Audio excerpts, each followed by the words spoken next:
So the question is, a barista poured a cup of coffee.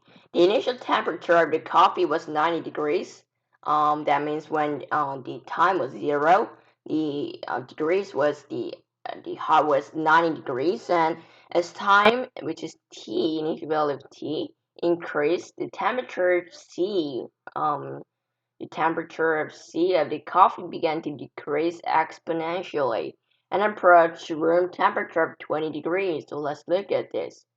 So I will start from D, and if you look at all the graphs, it does start from the 90 degrees. They all satisfied at 90 degrees, but as time decrease, the exponential will approach room temperature of 20 degrees. And that means it will stay in the 20 degrees, but if you look at it, it stays at 30 degrees. And so we can cancel this out. And at first we're doing algebraic model, which is exponential. If you look at this, there's from 90 degrees and it goes all the way down to decrease and it stays at 20 degrees.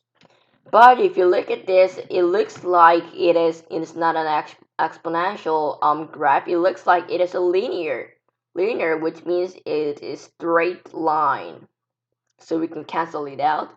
And for the third one, I'll just write it neatly. So this is not. And let's look at this C. And for C, if you look at it, it starts from 90 degrees and it stops at 70 degrees. And also, this is a linear model, not an exponential model, so we can cancel it out. And then we'll obviously gonna be C, but let me check it out. So it starts from 90 degrees and it goes all the way down.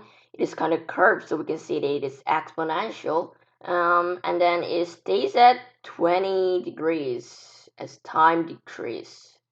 So we can see that our answer for this question is C.